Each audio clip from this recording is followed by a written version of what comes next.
Hello WhatsApp guys, welcome back to our channel lucky life. So guys, ఈరోజు video ఏంటంటే ఇడ్లీ కొట్టు review అనమాట. So guys, నా ఛానల్లో అయితే ఇంతకుముందు వీడియోలలో చిన్న చిన్న మిస్టేక్స్ అయితే జరిగినాయి అనమాట. సో అలాంటి మిస్టేక్స్ నాకు కామెంట్ పెట్టడం వల్ల నాకు అర్థమైందనమాట. సో ఇప్పటి నుండి నేనేమనుకున్నా అంటే వీడియోస్ అనేవి క్లియర్గా మీకు రివ్యూస్ ఎక్స్ప్లెయిన్ చేయడానికి, స్టోరీస్ ఎక్స్ప్లెయిన్ చేయడానికి నేను మీకు చాలా ఎఫర్ట్ పెట్టి ట్రై చేస్తాను. సో మీరు కామెంట్ చేయడం వల్లే నా మిస్టేక్స్ ఏందో నాకు అర్థమైంది, రెక్టిఫై అయినాయి కాబట్టి. సో అలాంటి మిస్టేక్స్ మీకు ఇంకోసారి జరగకుండా నేను చూసుకుంటానని చెప్తున్నాను అనమాట. సో ఫస్ట్ టైం నా ఛానల్ వీడియోలు చూస్తున్నట్లయితే ఖచ్చితంగా లైక్ చేయండి, షేర్ చేయండి, కామెంట్ చేయండి. ప్లీజ్ సబ్స్క్రైబ్ చేయడం మాత్రం మర్చిపోకండి.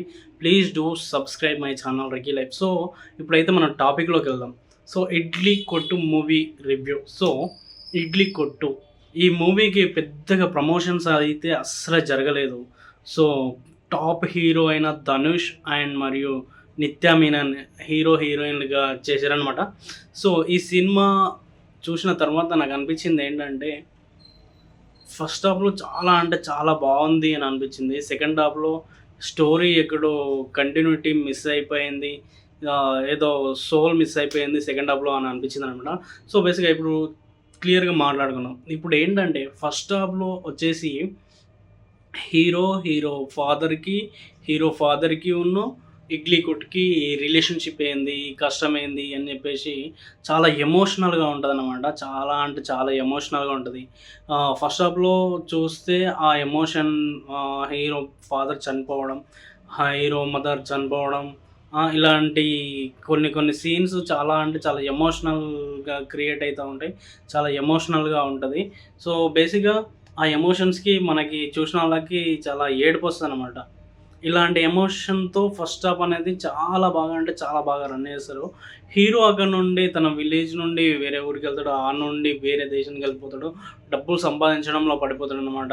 సో డబ్బు సంపాదించడంలో పడిపోయి బిజీ లైఫ్ని లీడ్ చేస్తాడు అనమాట. సో ఆ తర్వాత హీరో మళ్ళీ తన విలేజ్కి రావడం, ఆ తర్వాత మళ్ళీ విలేజ్లో ఇడ్లీ కొట్టును స్టార్ట్ చేయడం, వాళ్ళ నాన్న ఇచ్చిన ఎమోషన్ని ఎట్లా అయితే దాన్ని కాపాడుకోవాలని వేరే దేశంలోకి వెళ్ళి ఏదో చేసే బదులు మన దేశంలోనే, మన ప్లేస్లోనే, మన ఇండియాలోనే, మన విలేజ్లోనే ఉండి సాధించవచ్చు, మన విలేజ్లోనే ఉండి బ్రతకచ్చు. డబ్బు సంపాదించడం కోసం పరిగెత్తే టైంలో మనం కొన్ని ఎమోషన్స్ మిస్ అవుతున్నాం, కొన్ని రిలేషన్షిప్స్కి మిస్ అయిపోతున్నాం అనే ఇంటెన్షన్ తోటి కొంత మెసేజ్ అయితే ఉంటుంది అనమాట.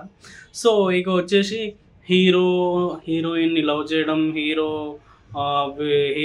హీరోయిన్ అన్నయ్య విలన్గా ఉండడం, సో మళ్ళీ వచ్చేసి వాళ్ళిద్దరికి గొడవ అవ్వడం, విలన్ వచ్చేసి ఇడ్లీ కొట్టును నాశనం చేయడం, అంటే ఇలాంటి సీన్ జరుగుతూ ఉంటాయి అన్నమాట. సో ఫైనల్ సీన్ వచ్చేసి నాకైతే అసలే నచ్చలేదు.